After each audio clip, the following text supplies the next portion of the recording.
Olá, meus queridos, bom dia, boa tarde, boa noite. Passando aqui para lembrar, não é? Que a vocês da família eterna, essa família que está crescendo, né? Graças a Deus. Para perguntar uma coisa, fazer uma afirmação e uma pergunta. Afirmação: você sabia que querem colocar um fim no Evangelho Eterno? Só que o Evangelho Eterno, ele não há fim para o Evangelho Eterno. A pergunta: seria por esta razão que o sistema religioso não fala e nem gosta do assunto? Porque tudo que na Bíblia relacionado às profecias que tinham que acontecer, tudo que tem um fim é o que o sistema mais gosta. Por quê? Porque com essa palavra fim, o que o sistema faz na vida das pessoas? Eles metem medo, eles trazem pavor, eles criam contendas, eles criam medo nas pessoas. Só que o Evangelho Eterno, ele não tem a palavra fim. O Evangelho Eterno não foi um evangelho que começou para ter um fim. O Evangelho Eterno, ele foi proclamado para que você vivesse esse Evangelho Eterno. E como que se vive o Evangelho Eterno? É você tendo ciência de que Evangelho Eterno é o reino de Deus estabelecido, aonde todos deveriam viver, usufruir do Evangelho Eterno.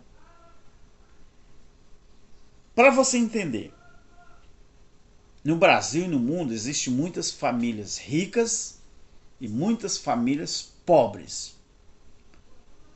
Como Deus é o Criador de todas as coisas e ninguém supera Ele em riqueza, porque o nosso Criador, Ele é o ser mais rico que existe no universo.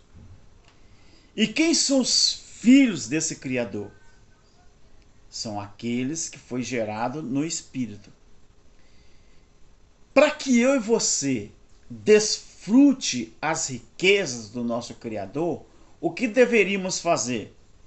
É você ter consciência de que já estamos vivendo no reino de Cristo.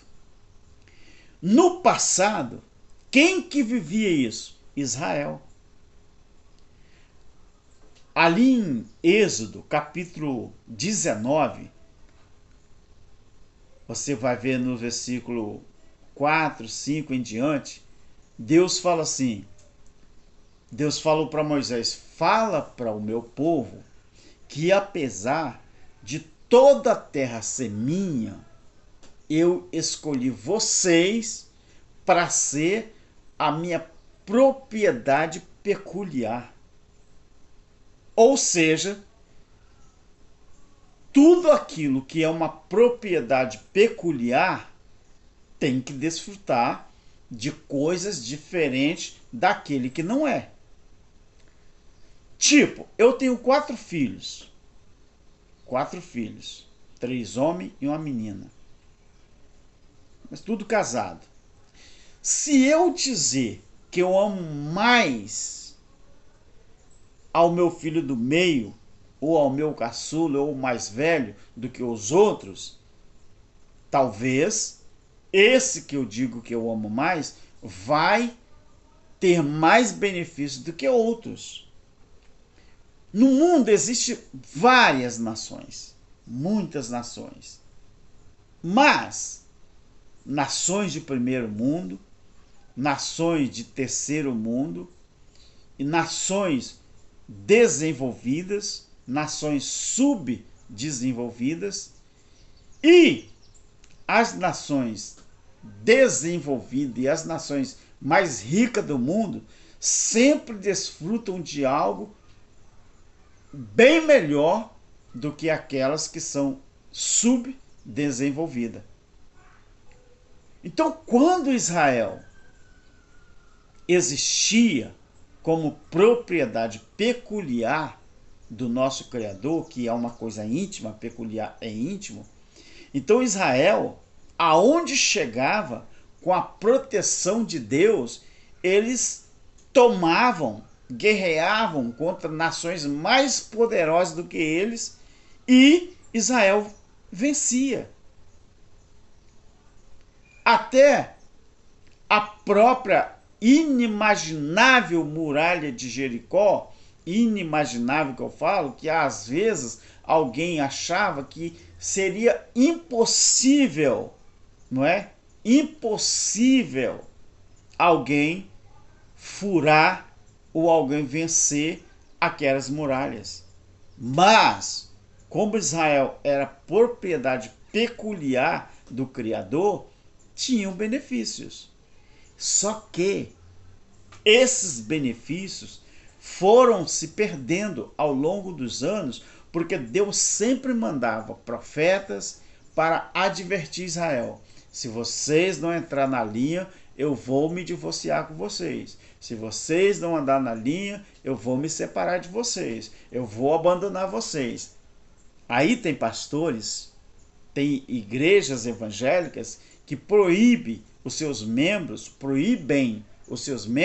de se divorciar, porque fala que divórcio não é coisa de Deus. Os seus patetas, seus parangolés, o primeiro ser que se divorciou foi o Criador. O que é divórcio? Você prefere se divorciar ou você prefere continuar escravizado por alguém? Eu estou falando de homem e mulher. Você imagina se Deus ele fosse obrigado a conviver com Israel, mesmo Israel sendo desobediente ao Criador? Deus falou, eu vou me separar de vocês, eu vou abandonar vocês. É só você olhar nos livros proféticos com respeito a isso. Você vai ver isso em Jeremias, você vai ver isso em Daniel, você vai ver isso em Ezequiel, lá em Amós, você vai ver isso no livro de Osés, que é um dos livros que mais fala sobre a separação de Deus, o livro de Isaías, o livro de Ezequiel, Lamentações de Jeremias. Você vai ver Deus sempre advertindo a nação de Israel. Então, quando Deus abandonou Israel por causa do pecado, é só você olhar Mateus capítulo 23, a partir do versículo 33. Deus falou assim, o juízo vai vir, eu vou cobrar a dívida que tem com vocês. Essa dívida, ela não começou agora. Deus falou assim, desde Abel até Zacarias, eu vou cobrar essa dívida de vocês. Só que Deus cobrou a dívida, mas a dívida recaiu sobre quem? Quem que sofreu as consequências da dívida que Israel devia? O próprio Deus, quando se fez homem e habitou entre os homens. Então ele sentiu sobre ele, Isaías 54, não é 53, versículo 4, sobre, porque aquela coroa de espinho representava Gênesis 3, 17 e 18. Que a Bíblia diz que no princípio, quando Deus fez todas as coisas, a terra não produzia espinho e abrolho. Só passou a produzir espinho e abrolho a partir da desobediência do homem. Por isso o advérbio também. A Bíblia diz lá, Gênesis 3, 17 e 18, fala que a terra passou a produzir também. Esse também é um advérbio que quer dizer o quê? Que antes da desobediência, ela não produzia espinho. Então, espinho, nesse caso, uma interpretação bíblica, não é? Fazer a conjugação do verbo aqui e a interpretação bíblica. Nesse caso, espinhos passou a representar o quê? Pecados, transgressão, desobediência. Você entende por que os soldados romanos teceram uma coroa de espinho e colocaram sobre a cabeça de Jesus? Dá para você entender por que Isaías 53 e 4 fala que ele tomou sobre si. Lembra de Gênesis 3 e 15? este lhe ferirá a cabeça. Lembra? Lembra, né? Você consegue fazer a interpretação? A conjugação?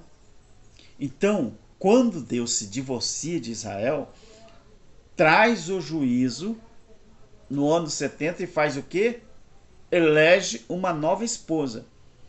Apocalipse capítulo 19. Elege uma nova esposa, e essa esposa é todos os filhos de Deus no Espírito, que o próprio Deus instaurou o seu reino para que esses filhos pudessem usufruir desse reinado de Cristo. Esse reinado de que só os filhos dele no Espírito é que poderiam reinar e usufruir. Então, se você nasceu numa família rica, você como filho, você usufrui daquilo que seus pais têm. Assim como os filhos de Deus no Espírito têm que usufruir do Evangelho Eterno, porque o Evangelho Eterno é o reino de Deus estabelecido. E só vive o reino quem é filho de Deus no Espírito. Entendeu? Ou você quer que desenhe? Por isso que o sistema, eles querem colocar um final no Evangelho Eterno, mas no Evangelho Eterno não existe fim, não existe final. É por esta razão, eu creio, que o sistema religioso não fala e nem ensina e nem gosta do assunto. Deus abençoe e tamo junto. Tchau.